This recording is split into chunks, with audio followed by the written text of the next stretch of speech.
Абайдың 22-ші қара сөзі. Дәл осы күнде қазақтың ішінде кімді жақсы көріп, кімді қадірлеймін деп ойладым. Байды қадірлейін десең, бай жоқ. Бай болса өз басының, өз малының еркі өзінде болмас па еді. Ешбір байдың өз малының еркі өзінде жоқ. Кей бай өзі біреумен күш таластырамын деп, 100 кісіге қорғаулауықтығынан жалынып, малын үлестіріп жүр. Ойлайды, жалынтып бердім деп ақбақтығынан.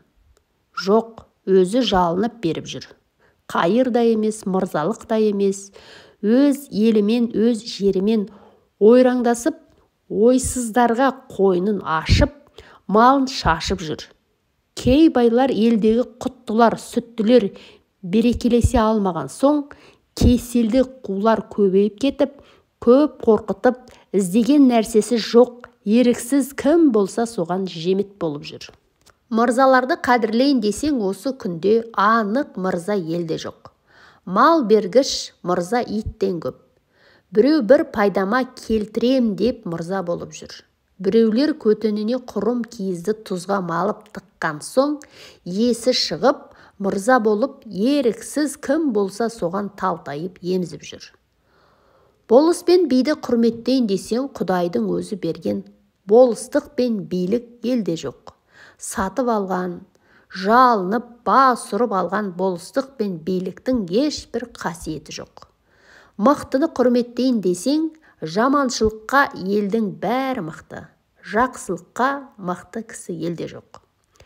Есті кісіні тауып құрметтейін десең, әділет, ұят, нысапқа есті кісі елде жоқ. Қулық, сұмдық, арамдық амалға елдің бәрі де есті. Ғарып, қасар, бишараны құрметтейін десең, жатқан түйеге мініп алмаса да, ол момындыққа есеп емес. Егер мінерлік жайы болса, бірдемені ептеп ілерге жайы бар.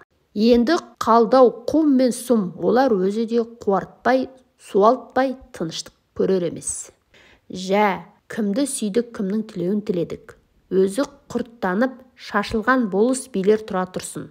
Енді әлбетте амал жоқ. Момындығынан ырыс баққан, дау бақпас деген мақалменен боламын деп, бергенінен жаға алмай, жарымын беріп, жарымын тыныштығыменен баға алмай, ұры залым қуларға жемет болып жүрген шын момын байларды аямасаң, һәм соның тілеуін тілемесең болмайды.